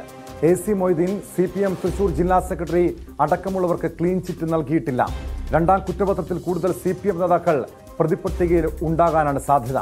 ആദ്യ കുറ്റപത്രത്തിൽ 55 പ്രതികളായിരുന്നു ഉണ്ടായിരുന്നത്. 3 ഘട്ടങ്ങളിലായി 115 കോടി രൂപയുടെ സ്വത്ത് എൻഫോഴ്സ്മെന്റ് കണ്ടുകെട്ടിയിട്ടുണ്ട്. ഇതിൽ CPIM തൃശൂർ ജില്ലാ കമ്മിറ്റിയുടെ 74 ലക്ഷം രൂപയുടെ സ്വത്തും ഉൾപ്പെടും. ആജ്ഞ രവീന്ദ്രൻ ചേരുന്നു വിവരങ്ങളുമായി.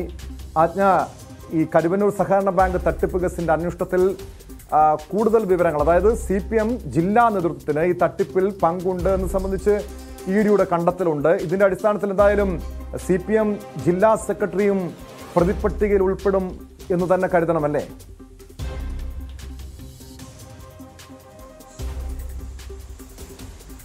തീർച്ചയായിട്ടും ടോം, കാരണം ഇതുവരെയും ഈ MM വർഗീസിനെതിരായ കുറ്റപത്രം ED അതിൽ പ്രതിപട്ടികയിൽ ചേർത്തിട്ടുണ്ട്. അതായത് അതിന് ഇതുവരെ ED വിടുതൽ നൽകിയിട്ടില്ല എന്ന് തന്നെ വേണം മനസ്സിലാക്കാൻ. കാരണം CPM-ന്റെ ജില്ലാ ഘടകത്തിന്റെ 2 അക്കൗണ്ടുകൾ, അതുപോലെ കീഴ്ഘടകത്തിന്റെ അക്കൗണ്ടുകൾ, അങ്ങനെ 60 ലക്ഷം രൂപയുടെ അക്കൗണ്ടുകൾ ഉൾപ്പെടെയുള്ള സ്ഥിര നിക്ഷേപങ്ങൾ ഉൾപ്പെടെയുള്ളവ, അതുപോലെ തന്നെ കൊർത്തുശ്ശേരി ഇതിന്റെ പേരിൽ, ബ്രാഞ്ചിന്റെ പേരിൽ, ഈ CPM ജില്ലാ സെക്രട്ടറിയുടെ പേരിൽ വാങ്ങിയ വസ്തുവകകൾ തുടങ്ങിയവയൊക്കെ CPM-നെ പ്രതിപട്ടികയിൽ ചേർത്തുകൊണ്ട് അതുകൂടി കണ്ടുകെട്ടാനാണ് ED ഇപ്പോൾ നിർദ്ദേശം നൽകിയത്. ED-യുടെ നീക്കം അങ്ങനെയാണ്. അങ്ങനെ കേസിൽ 115 കോടി രൂപയുടെ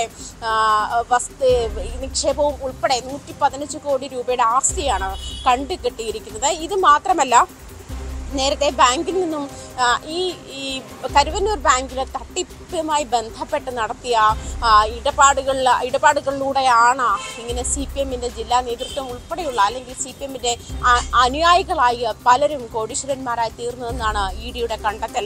അതുകൊണ്ട് തന്നെ ബെനാമി ഇടപാടിലൂടെ തട്ടിയെടുത്ത പണമാണ് ഇതിന് ഉപയോഗപ്പെടുത്തിയത്. അതുപോലെ ബെനാമി ഇടപാടിലൂടെ തട്ടിയെടുത്ത ലോൺ എടുത്ത പണം തിരിച്ചടയ്ക്കാത്ത സാഹചര്യത്തിൽ പണം എടുത്തിട്ടുള്ള 10 പേർക്കെതിരെയും ED ഈ പറഞ്ഞതുപോലെ കേസ് ചുമത്തിയിട്ടുണ്ട്. ഇത് ഉടനെ തന്നെ, അതായത് 2ാം കുറ്റപത്രത്തിൽ ഇവരെയൊക്കെ ചേർത്ത് കൊണ്ട് തന്നെ ആയിരിക്കും ED കുറ്റപത്രം സമർപ്പിക്കുക എന്നാണ് അറിയാൻ കഴിയുന്നത്. ടോം,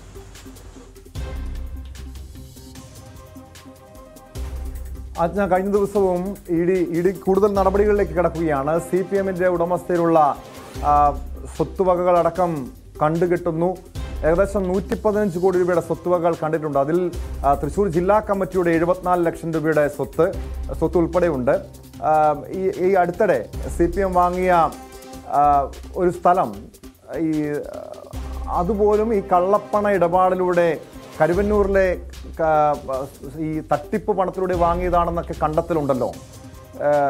വലിയ രീതിയിൽ CPM നേതൃത്വം, ജില്ലാ നേതൃത്വം പ്രതിരോധത്തിലേക്ക് പോയിരിക്കുന്നു. ഇതിന് ശേഷമുള്ള CPM-ന്റെ പ്രതികരണങ്ങൾ എന്തെങ്കിലും പുറത്തു വന്നിട്ടുണ്ടോ?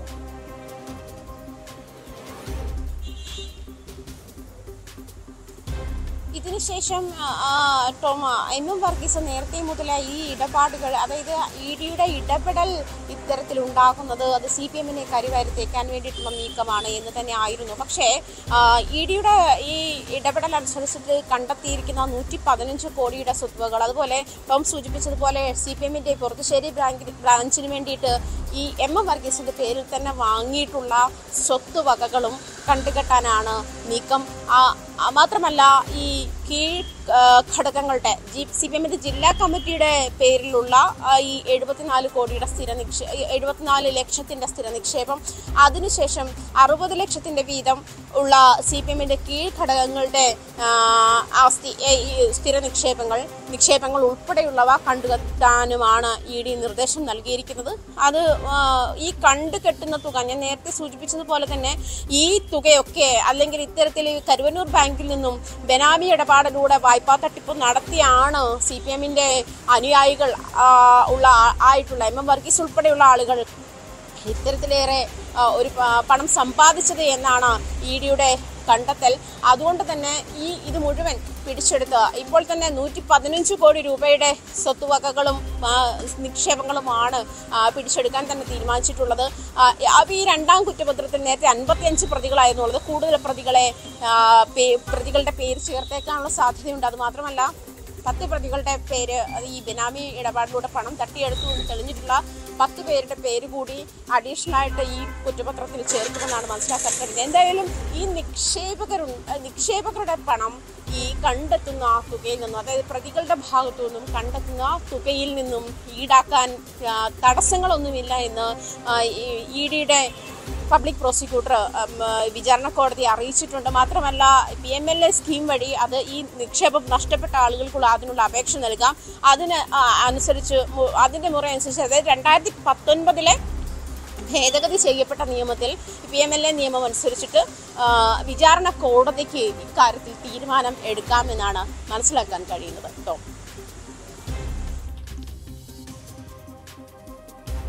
വ്യക്തമാണ്. ആജ്ഞ രവീന്ദ്രനാണ് വിവരങ്ങൾ നൽകിയത്. കരുവന്നൂർ സഹകരണ ബാങ്ക് തട്ടിപ്പ് കേസിൽ 2ാം കുറ്റപത്രം സമർപ്പിക്കാൻ ഒരുങ്ങുകയാണ് എൻഫോഴ്സ്മെന്റ് ഡയറക്ടറേറ്റ്. CPM-ന്റെ ജില്ലാ സെക്രട്ടറി അടക്കമുള്ള പല പ്രമുഖരും ഈ പ്രതിപട്ടികയിൽ ഉണ്ടാകുമെന്നാണ് സൂചന.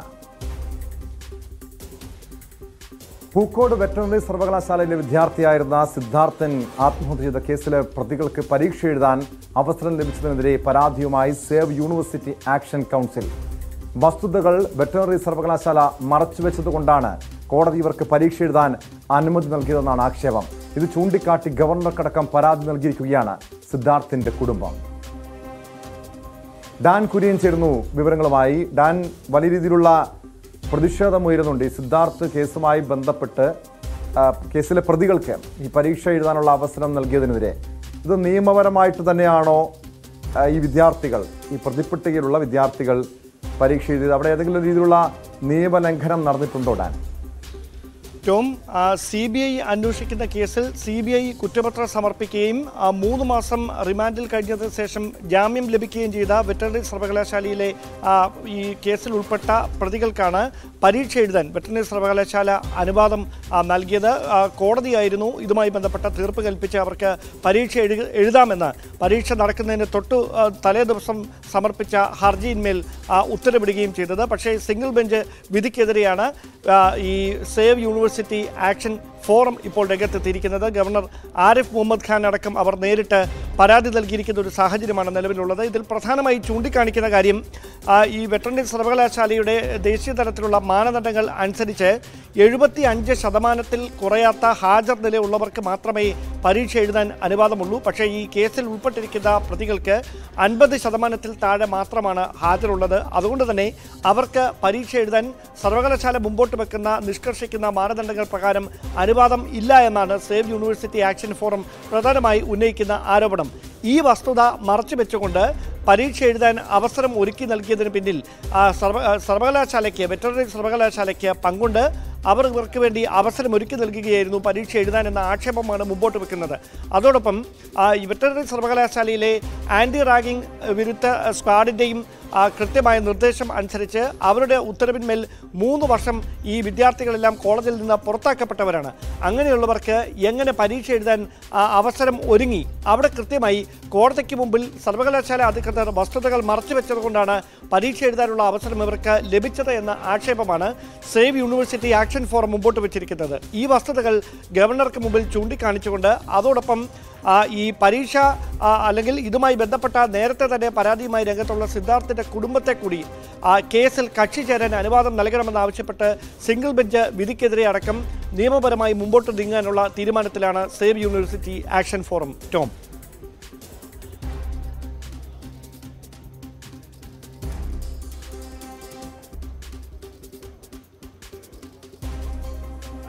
ഡാൻ സൂചിപ്പിച്ചതുപോലെ വലിയ രീതിയിലുള്ള പ്രതിഷേധവുമായി രംഗത്തെത്തിയിരിക്കുന്നു സിദ്ധാർത്ഥിന്റെ കുടുംബവും അതോടൊപ്പം സേവ് യൂണിവേഴ്സിറ്റി ആക്ഷൻ കൗൺസിലുമാണ്. നിയമപരമായിട്ടാണ് അവർ, അതായത് ഏതൊരു വ്യക്തിയുടെയും ഒരു അവകാശമാണ്, ഒരു വിദ്യാർത്ഥിയുടെ അവകാശമാണ് പരീക്ഷ എഴുതാനുള്ളത്. പക്ഷേ ഈ വസ്തുതകൾ മറച്ചു വെച്ചാണ് ഈ വെറ്ററിനറി സർവകലാശാല കോടതിയിൽ ഇതുമായി ബന്ധപ്പെട്ട നടപടിയുമായി മുന്നോട്ട് പോയതെന്ന് പറയുന്നുണ്ട്. ഏത് രീതിയിൽ, അതായത് ഇവരൊരു പ്രതികളാണ്, ഈ രീതിയിൽ ഒരു വിദ്യാർത്ഥിയുടെ ദുരൂഹമരണവുമായി ബന്ധപ്പെട്ട കേസിൽ പ്രതിപട്ടികയിലുള്ളവരാണ് ഈ വിദ്യാർത്ഥികൾ എന്ന കാര്യം മറച്ചുവെച്ച എന്നാണോ ഈ കുടുംബവും ആക്ഷൻ കൗൺസിലും ആരോപണം ഉന്നയിക്കുന്നത്?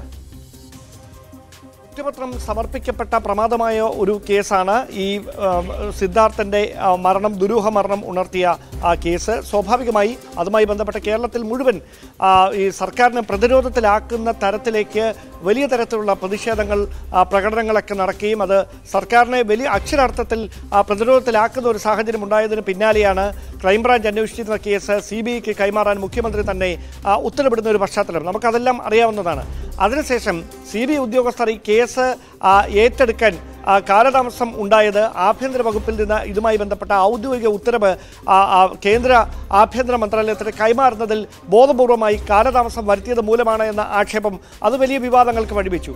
അതിനു പിന്നാലെയാണ് കേസിന്റെ അന്വേഷണം CBI ഏറ്റെടുക്കുകയും അടിയന്തരമായ അന്വേഷണം നടത്തി 3 മാസത്തിനകത്ത് കുറ്റപത്രം സമർപ്പിക്കുകയും ചെയ്യുന്ന തരത്തിലേക്ക് വരെ കാര്യങ്ങൾ എത്തുകയും ചെയ്തത്. പക്ഷേ അതിനു പിന്നാലെ ഈ വിദ്യാർത്ഥികൾക്ക്, അതായത് സ്വാഭാവികമായി ഏത് കേസിൽ ശിക്ഷിക്കപ്പെടുന്ന പ്രതികളാണെങ്കിലും നമ്മുടെ രാജ്യത്ത് നിലനിൽക്കുന്ന നിയമ നിയമ വ്യവസ്ഥ അനുസരിച്ച് സ്വാഭാവികമായി ആ കേസിൽ ഉൾപ്പെട്ടവർക്ക് അടക്കം നിലനിൽക്കുന്ന അല്ലെങ്കിൽ അവർക്കുള്ള അവകാശങ്ങളുണ്ട്.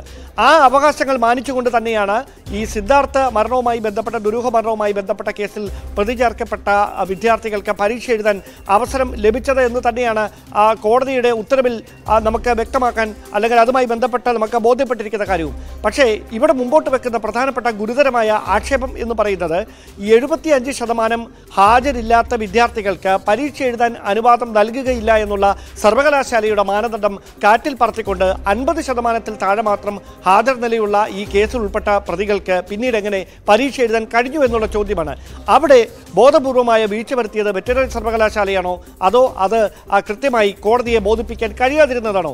ഈ ആക്ഷേപങ്ങൾക്ക് കൃത്യമായി സർവകലാശാല അധികൃതർ ഉത്തരം നൽകേണ്ടി വരും. ആ ചോദ്യങ്ങൾ വരും ദിവസങ്ങളിൽ ഉയർന്നു കേൾക്കുക തന്നെ ചെയ്യും. ഗവർണർ ആരിഫ് മുഹമ്മദ് ഖാൻ ഇത്തരം വിഷയങ്ങളിൽ ഇടപെടലുകൾ എടുക്കുന്ന ഒരു വ്യക്തി കൂടിയാണ്. സ്വാഭാവികമായി അദ്ദേഹത്തിൻ്റെ ഭാഗത്ത് നിന്ന് ചാൻസലർ എന്ന നിലയിലുള്ള അല്ലെങ്കിൽ അദ്ദേഹത്തിന് ലഭിച്ച പരാതിന്മേൽ കൃത്യമായൊരു നടപടിയുമായി അദ്ദേഹം ഏതെങ്കിലും ചുവടുകൾ വെക്കുന്ന സാഹചര്യമുണ്ടായാൽ സ്വാഭാവികമായി അത് വെറ്ററിനറി സർവകലാശാല അധികൃതരെ പ്രതിരോധത്തിലാക്കുന്ന നടപടിയായി മാറുമെന്ന കാര്യത്തിൽ സംശയമൊന്നും വേണം.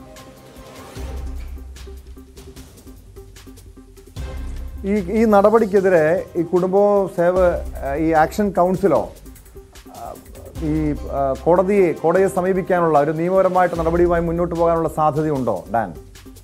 നടപടിക്രമങ്ങൾ ആരംഭിച്ചിരിക്കുന്നു എന്ന് തന്നെയാണ് നമുക്ക് ലഭ്യമാകുന്ന സൂചനകൾ. അതുകൊണ്ട് തന്നെയാണ് സിംഗിൾ ബെഞ്ചിന്റെ ഇത്തരമൊരു വിധിക്കെതിരെ, അതായത് ഈ പരീക്ഷ എഴുതാൻ അനുവാദം നൽകിയ വിധിക്കെതിരെ ഈ കുടുംബം അടക്കം കോടതിയിലേക്ക് നീങ്ങുന്നത് എന്നാണ് നമുക്ക് മനസ്സിലാക്കാൻ കഴിയുന്നത്. അതുകൊണ്ട് തന്നെയാണ് ഈ സ്വാഭാവികമായി ഇപ്പോൾ ഉണ്ടായിരിക്കുന്ന വിധി കോടതിയെ തെറ്റിദ്ധരിപ്പിച്ച് ഇവർ ആ പരീക്ഷ അല്ലെങ്കിൽ ഈ പരീക്ഷ എഴുതാനുള്ള അനുവാദം നേടുകയായിരുന്നു എന്ന തരത്തിലുള്ള വിലയിരുത്തലിലേക്ക് വരെ കാര്യങ്ങൾ എത്തിയിരിക്കുന്നത്. സ്വാഭാവികമായി ഈ ഒരു പശ്ചാത്തലത്തിൽ തന്നെയാണ് ഈ സിംഗിൾ ബെഞ്ച് വിധിക്കെതിരെ വീണ്ടും നിയമപരമായി മുമ്പോട്ട് പോകാനുള്ള നീക്കം സേവ് യൂണിവേഴ്സിറ്റി ആക്ഷൻ കൗൺസിലിൻ്റെ ഭാഗത്തു നിന്നുണ്ടാകുന്നത്. അതോടൊപ്പം തന്നെയാണ് ഈ കുടുംബാംഗങ്ങളെ കൂടി, അച്ഛനെ കൂടി ഈ കേസിൽ കക്ഷി ചേർക്കണമെന്ന ആവശ്യം കൂടി ഇവർ കോടതിക്ക് മുമ്പിൽ മുമ്പോട്ട് വെച്ചിരിക്കുന്നതും. ടോം,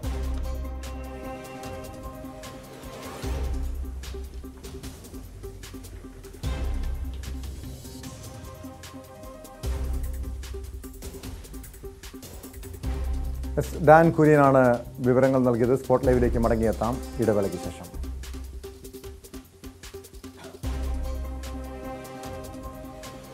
ഉൾപ്പെടെ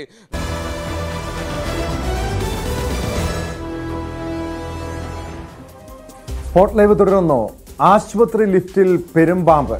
തൃപ്പൂണിത്തുറ സർക്കാർ ആയുർവേദ ഹോസ്പിറ്റലിലെ ലിഫ്റ്റിലാണ് പെരുമ്പാമ്പിനെ കണ്ടെത്തിയത്. വ്യാഴാഴ്ച രാത്രിയായിരുന്നു സംഭവം. ആശുപത്രി പരിസരത്ത് പാമ്പിന്റെ ശല്യം രൂക്ഷമെന്നും പരാതിയുണ്ട്. ഡാനി ഇപ്പോൾ ചേരുന്നു വിവരങ്ങളുമായി. ഡാനി, ഈ തൃപ്പൂണിത്തുറ ആയുർവേദ ആശുപത്രിയുടെ സമീപം കാടും പള്ളിയും നിറഞ്ഞൊരവസ്ഥയാണ്. അങ്ങനെ ഈ പെരുമ്പാമ്പ് അവിടെ എത്തി എന്നാണോ പറയപ്പെടുന്നത്? ഇത് ഏതെങ്കിലും രീതിയിലുള്ള ആരുടെ ശ്രദ്ധയിലാണ് ഈ പെരുമ്പാമ്പിനെ പെട്ടത്? എങ്ങനെയാണ് ആളുകൾ അത് കണ്ടെത്തിയത്?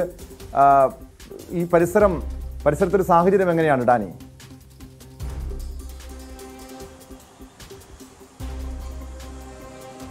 ടോം, തൃപ്പൂണിത്തുറ ആയുർവേദ ആശുപത്രി എന്ന് പറയുന്ന ആ സ്ഥലത്തേക്ക് നമ്മൾ ഒരിക്കലെങ്കിലും പോയിട്ടുള്ളവർക്ക് മനസ്സിലാവുന്നതിൻ്റെ ഒരു പരിസരവും സാഹചര്യങ്ങളും. കാരണം അതുപോലെ കാട് പിടിച്ച് കിടക്കുന്ന ഒരു അന്തരീക്ഷമാണ് അതിൻ്റെ പരിസരങ്ങളിലെല്ലാം തന്നെ ഉള്ളത്. ചിലപ്പോഴെങ്കിലും അവർ സൂചിപ്പിക്കുന്നത് ചില ഭാഗങ്ങളിൽ ഈ ആയുർവേദ മരുന്നുകൾക്ക് വേണ്ടി ചില സസ്യങ്ങൾ, ഔഷധ സസ്യങ്ങൾ അങ്ങനെ പലതും അവിടെ പരിപാലനം ചെയ്യുന്നുണ്ട്. പക്ഷേ അതെല്ലാം ഒരു ലിമിറ്റഡ് ആയൊരു സ്ഥലത്ത് മാത്രമുള്ളൂ. അത് മാറ്റി നിർത്തിയിട്ടുണ്ടെങ്കിൽ ആ പരിസരം അതൊന്നും പറഞ്ഞ് ആ ചുറ്റുപാടുകളുടെ ആ ഒരു ശോച്യാവസ്ഥ ന്യായീകരിക്കാനൊന്നും കഴിയില്ല. കാരണം അത്ര കണ്ട ആ പരിസരത്ത് ചവറുകളുണ്ട്. അതോടൊപ്പം തന്നെ ചവറുകൾ പിടിച്ചെടുക്കുന്നു, കാട് പിടിച്ചു കിടക്കുന്ന ഒരു അന്തരീക്ഷമാണ്. ആ ആശുപത്രിയും ആ ഒരു വലിയ കോമ്പൗണ്ടും എല്ലാ ഭാഗത്തും അത് അങ്ങനെ തന്നെയാണ്. കൃത്യമായ രീതിയിൽ ഒരു വൃത്തിയാക്കലോ കാര്യങ്ങളോ ഒന്നും തന്നെ നടക്കുന്നില്ല. ഈ പാമ്പ് ശല്യം അവിടെ കഴിഞ്ഞ കുറേ നാളുകളായിട്ട് ആളുകൾ പറയുന്ന ഒരു കാര്യമാണ്, പരാതിയാണ്. പാമ്പുകളെ കാണുന്നു അല്ലെങ്കിൽ ഇത് ശ്രദ്ധയിൽപ്പെടുന്ന കാര്യങ്ങളെല്ലാം തന്നെ പറയുന്നതാണ്. ഇതിപ്പോൾ ലിഫ്റ്റിനകത്ത് ഒരു പെരുമ്പാമ്പ് കയറി എന്നതാണ് ഇപ്പോൾ ഈ ഒരു വാർത്തയെ ശ്രദ്ധേയമാക്കുന്നത്. കാരണം അത് ആശുപത്രി, നമുക്കറിയാം ലിഫ്റ്റെല്ലാം തന്നെ ഇതിൻ്റെ ഒരു ആശുപത്രി കെട്ടിടത്തിനകത്ത് വരുന്നൊരു കാര്യമാണ്. ഇതിനകത്ത് വരെ പാമ്പെത്തി എന്നാണ് പറയുന്നത്. അത് പറയുന്നതല്ല, അതിൽ കൃത്യമായ രീതിയിൽ അത് ഫോട്ടോ വന്നിട്ടുണ്ട്. അതിൽ ലിഫ്റ്റ് ഉപയോഗിക്കാനായിട്ട് അതിനടുത്തേക്ക് എത്തിയപ്പോഴാണ്, ലിഫ്റ്റ് തുറക്കുമ്പോഴാണ് അതിനകത്ത് മൂലയ്ക്ക് ചുരുണ്ടുകൂടി കിടക്കുന്ന ഒരു പെരുമ്പാമ്പിനെ കാണുന്നത്. ഉടൻ തന്നെ അതിനെ പുറത്തേക്ക് എത്തിക്കാനുള്ള, അതിൽ നിന്ന് പുറത്ത് ഇറക്കാനുള്ള രീതിയിലേക്ക് ആളുകൾ സംഘടിച്ചു. പിന്നീട് മനസ്സിലാക്കുന്നതനുസരിച്ച് അത് വനം വകുപ്പിന് അത് വിവരം അറിയിച്ചു കൈമാറിയെന്നെല്ലാം തന്നെയാണ് ഒടുവിൽ സ്ഥിരീകരണം വരുന്നത്. എങ്കിൽ കൂടിയും ഇത് ഉയർത്തുന്ന വലിയ ചോദ്യമുണ്ട്. ഈ ഒരു പരിസരം കാര്യങ്ങളെല്ലാം തന്നെ ആളുകൾക്ക്, അതോടൊപ്പം രോഗികളുടെ കൂട്ടിരിപ്പുകാർക്ക്, ഇവർക്കെല്ലാം തന്നെ ഒരു ആശുപത്രിയിലേക്ക് എത്തുന്ന ഒരു സമയമെന്ന് പറയുമ്പോൾ പലപ്പോഴും അത് നമുക്ക് ഏത് സമയത്തേക്ക് ആശുപത്രിയിലേക്ക് വരുന്നു എന്നതെല്ലാം തന്നെ പെട്ടെന്ന് പറയാൻ കഴിയില്ല. അപ്പോൾ ആ പരിസരത്ത് അത് ശുചിയായി സൂക്ഷിക്കേണ്ട ആ ഒരു കടമയും കാര്യങ്ങളും എല്ലാം തന്നെ ഉത്തരവാദിത്തപ്പെട്ടവർക്കുണ്ട്. അവരത് ചെയ്യേണ്ടതുമാണ്. അതുകൊണ്ട് ഈ കാര്യത്തിൽ ഇനിയെങ്കിലും ഒരു അടിയന്തര ശ്രദ്ധ അവിടെ ഉണ്ടാകുമെന്നുള്ളൊരു പ്രതീക്ഷയാണ് അവിടെയുള്ള ഈ അന്തേവാസി ചികിത്സയ്ക്ക് വേണ്ടി എത്തുന്നവർ, രോഗികളുടെ കൂട്ടിരിപ്പുകാരും പരിസരവാസികൾക്കും എല്ലാം ഉള്ളത്. പൊതുവെ ആ ഒരു പ്രദേശം അതിനകത്തേക്ക് ആ മതിൽ, അതാണ് ഡാനി. കാരണം നിരവധി സാധാരണക്കാരായ രോഗികളാണ് അവിടെ ചികിത്സയ്ക്കായി എത്തുന്നത്. വലിയൊരു അപകടം തന്നെ സംഭവിക്കേണ്ടതായിരുന്നു. പക്ഷെ ഭാഗ്യം കൊണ്ടാണിത് ഈ പെരുമ്പാമ്പിനെ അവിടുത്തെ അധികൃതരുടെയും രോഗികളുടെയൊക്കെ ശ്രദ്ധയിൽപ്പെട്ടത്. ഇതിനു മുൻപ് ഇവിടെ ഇഴജന്തുക്കളുടെ ഒരു ശല്യം ഉള്ളതാണോ? ഈ ആശുപത്രിക്കുള്ളിലേക്ക് ഇഴജന്തുക്കൾ എത്തിയതായിട്ടുള്ള പരാതികൾ ഉയർന്നിട്ടുണ്ടോ ഇതിനു മുൻപ്?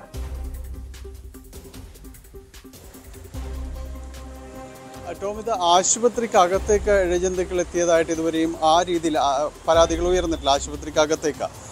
പക്ഷേ ആശുപത്രി പരിസരത്തിൽ പലപ്പോഴും ഈ പാമ്പുകളെ കണ്ടതായിട്ട് ആളുകൾ പറയുന്നുണ്ട്. പലപ്പോഴും അത്തരം പരാതികളെല്ലാം തന്നെ ഉയർന്നിട്ടുണ്ട്. നമുക്ക് അവിടെ ചെല്ലുമ്പോഴെല്ലാം തന്നെ പലരും പറയുന്നത് ആ പരിസരത്ത് പലപ്പോഴായിട്ട് ഇങ്ങനെയുള്ള ചില അനക്കങ്ങൾ, അതായത് പാമ്പിൻ്റേതായ കാര്യങ്ങളെല്ലാം തന്നെ ഇവർക്ക് പാമ്പ് ശ്രദ്ധയിൽപ്പെട്ടിട്ടുണ്ട് എന്ന് തന്നെ പറയുന്നുണ്ട്.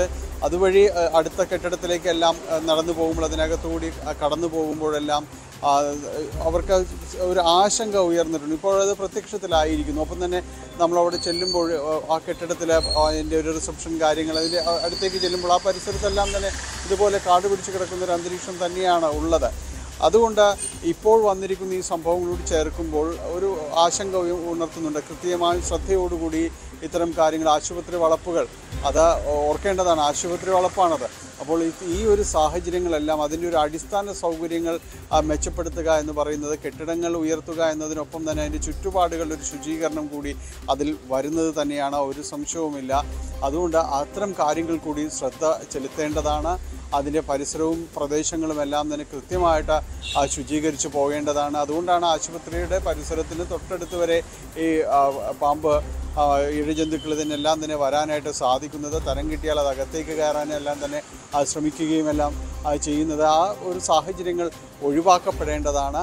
അതിൽ അധികൃതരുടെ സ്വതന്ത്രമായ ഇടപെടലും ശ്രദ്ധയും എല്ലാം തന്നെ ഇതിൽ ആവശ്യമാണ്. രോഗികളാണ് എത്തുന്നത്, അതോടൊപ്പം തന്നെ അവർക്ക് കൂട്ടിരിപ്പുകാരായി എത്തുന്നു, അവർക്ക് പല വിഷയങ്ങൾ, കാര്യങ്ങൾ ചികിത്സയ്ക്ക് വേണ്ടി അവിടെ എത്തുന്നവരാണ്. അതുകൊണ്ട് ഇവരുടെ എല്ലാം തന്നെ ആരോഗ്യപരമായ കാര്യങ്ങൾക്കപ്പുറം അവരൊരു സുരക്ഷ എന്നതുകൂടി ഉറപ്പ് വരുത്തേണ്ടതുണ്ട്. അതിൽ കൂടി ഇടപെടൽ അനിവാര്യമാണ്. ഈ ഒരു സംഭവം അത്തരം കാര്യങ്ങളിലേക്ക് നയിക്കുമെന്നാണ് വിലയിരുത്തുന്നത്. ടോം.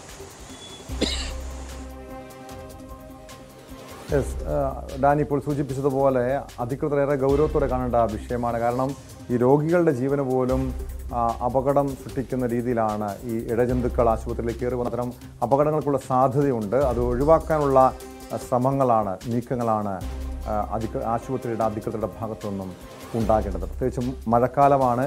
പലയിടങ്ങളിലും പാമ്പിൻ്റെ ശല്യമുണ്ട്. പെരുമ്പാമ്പ് വലിയ രീതിയിൽ ഇറങ്ങിയിട്ടുണ്ട്. അത് തൃപ്പൂണിത്തുറ ആശുപത്രിക്കുള്ളിലാണ് ഇത്തരം സംഭവം ഉണ്ടായെങ്കിൽ പത്തനംതിട്ട കലഞ്ഞൂരിലേക്ക് വന്നാൽ അവിടെയും ഈ പെരുമ്പാമ്പ് ഉൾപ്പെടെയുള്ള ഇഴജന്തുക്കളുടെ ശല്യം രൂക്ഷമാണ്.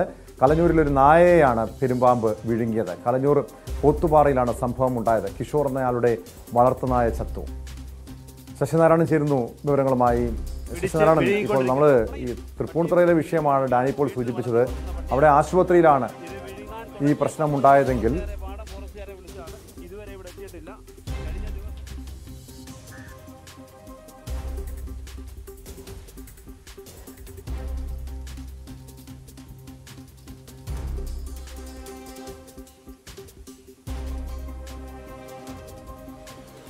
ഫോറസ്റ്റുകാരെ, പാടം ഫോറസ്റ്റുകാരെ വിളിച്ചതാണ്. ഇതുവരെ ഇവിടെ എത്തിയിട്ടില്ല. കഴിഞ്ഞ ദിവസങ്ങളിലെല്ലാം ഇവിടെ അജി പറയുന്നതാ കഴിഞ്ഞ ലൈറ്റ് അടിച്ചാ ഇവിടെ അടിച്ചാ കഴിഞ്ഞ ദിവസങ്ങളിൽ ആന തൊട്ടുള്ള എല്ലാ ജീവികളും ഇവിടെ ഇറങ്ങിയിരുന്നു. പോത്തുപാറയിലാണ് ഒരു പട്ടിയെ പിടിച്ച് വിഴുങ്ങിക്കൊണ്ടിരിക്കുകയാണ്. വീട്ടിൽ വളർത്തിക്കൊണ്ടിരുന്ന പട്ടിയാണ് ഇത്. വിഴുങ്ങാൻ തുടങ്ങിയപ്പം മുതൽ ഫോറസ്റ്റുകാരെ വിളിച്ചതാണ്. ഇതുവരെ ഇവിടെ എത്തിയിട്ടില്ല. കഴിഞ്ഞ ദിവസങ്ങളിലെല്ലാം ഇവിടെ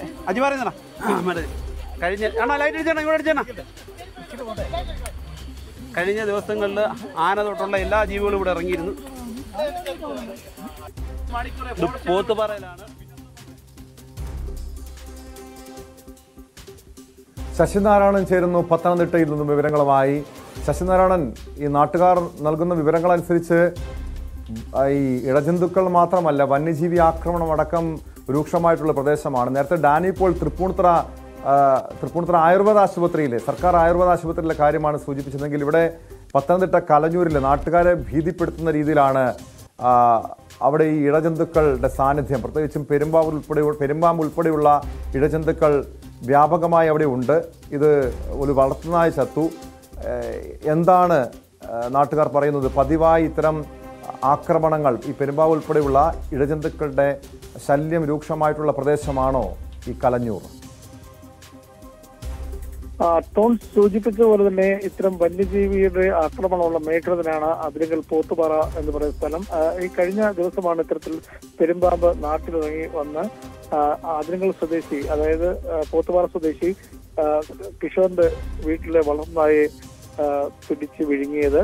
എന്തായാലും ഈ നായെ വിഴുങ്ങുന്നത് കണ്ടുകൊണ്ട് വീട്ടുകാരുടെ ശ്രദ്ധയിൽപ്പെട്ടതോടൊപ്പം തന്നെ വനപാലകരെ വീട്ടുകാർ അറിയിക്കുകയും പാടം ഫോറസ്റ്റ് സ്റ്റേഷനിലെ വനപാലകരെ വിവരം അറിയിക്കുകയും ചെയ്തു. പക്ഷേ ഇവർ സ്ഥലത്തെത്താത്തതിനെ തുടർന്ന് വലിയൊരു പ്രതിഷേധം നാട്ടുകാരുടെ നേതൃത്വത്തിലുണ്ടായിരുന്നു. പക്ഷേ അതിനുമുമ്പേ ഈ പെരുമ്പാമ്പ് നായെ വിഴുങ്ങുകയും ചെയ്തു. തുടർന്നാണ് ഈ പെരുമ്പാമ്പിനെ വനപാലകർ പിടികൂടി വനത്തിൽ കൊണ്ടുവിട്ടത്. പക്ഷേ നമുക്ക് ഏറ്റവും കൂടുതൽ പ്രധാനപ്പെട്ട ഒരു വിഷയം എന്ന് പറയുന്നത് ഈ പോത്തുപാറ, അതിരങ്കൽ, കുളത്തുമൺ തുടങ്ങിയ പ്രദേശങ്ങളെല്ലാം കഴിഞ്ഞ കുറെ കാലമായി ജീവികളുടെ ആക്രമണമുള്ള ഒരു മേഖലയാണ്. വളർത്തു മൃഗങ്ങളെ സ്ഥിരമായി ഈ പുലിയുടെ ആക്രമണത്തിലും അതുപോലെ തന്നെ കാട്ടാന അടക്കം പോത്തടക്കമുള്ള മൃഗങ്ങൾ സ്ഥിരമായി ഇറങ്ങുന്ന ഒരു മേഖലയാണ്. അതുകൊണ്ട് തന്നെ ഇത്തരം വളർത്തുമൃഗങ്ങളെ പിടിക്കുന്ന ഒരു സാഹചര്യമുണ്ട്. മനുഷ്യന് ജീവിക്കാൻ കഴിയാത്ത ഒരു സാഹചര്യം.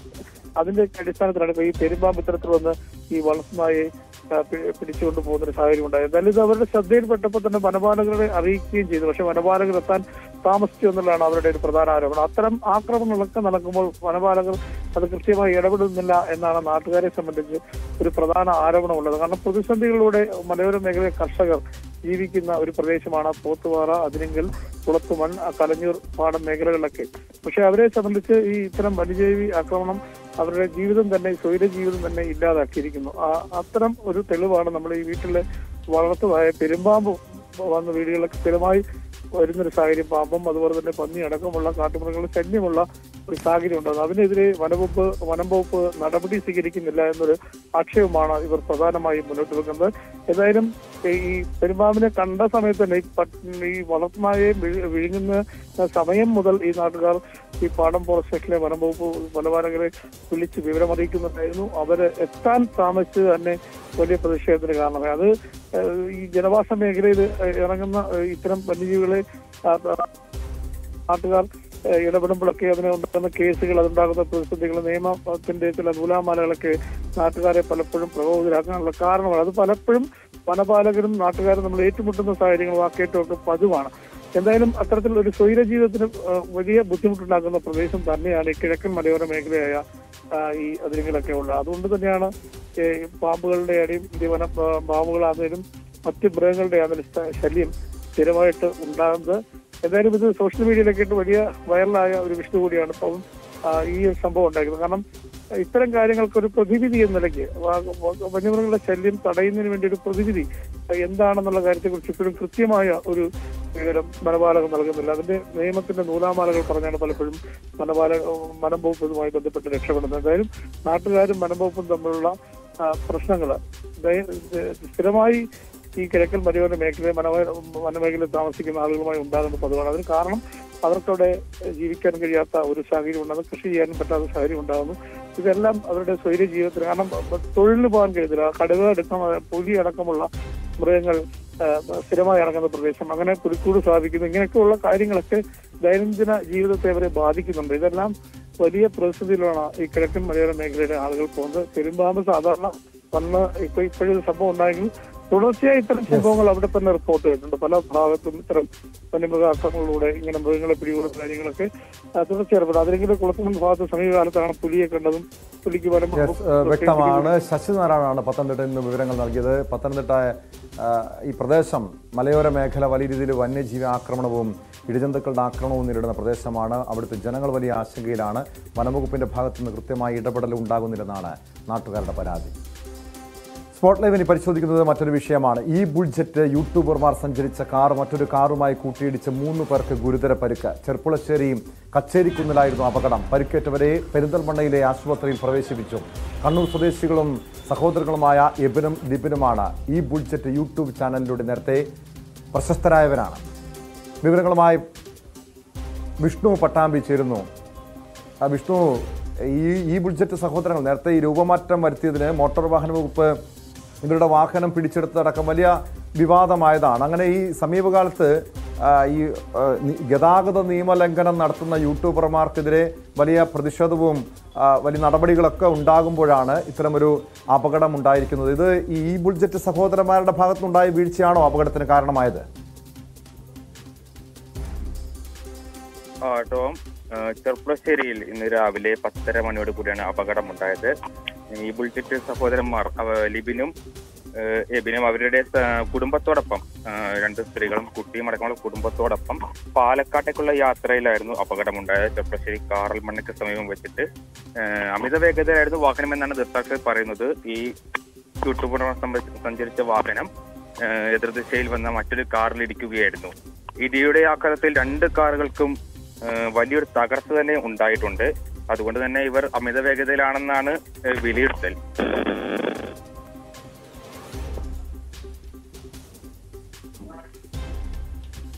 അപകടത്തിൽ 3 പേർക്കാണ് പരിക്കേറ്റിട്ടുള്ളത്. സംഭവത്തിൽ ഈ ബുൾജെറ്റ് സഹോദരങ്ങളുടെ അവസ്ഥ എങ്ങനെയാണ്? അവർക്ക് ഈ അപകടത്തിൽ പരിക്കേറ്റിരുന്നോ? 3 പേർക്ക് പരിക്കേറ്റിട്ടുണ്ട്. ഈ സഹോദരന്മാർക്കും അവരുടെ കൂടെ ഉണ്ടാകുന്ന സ്ത്രീക്കും പരിക്കേറ്റിട്ടുണ്ട്. പക്ഷെ പരിക്ക് ഗുരുതരമല്ല. അവർ നിലവിൽ പെരിന്തൽമണ്ണയിലെ സ്വകാര്യ ആശുപത്രിയിൽ ചികിത്സയിലാണ്. എങ്കിലും പരിക്ക് ഗുരുതരമല്ല എന്നാണ് ആശുപത്രി വൃത്തങ്ങൾ അറിയിച്ചിട്ടുള്ളത്.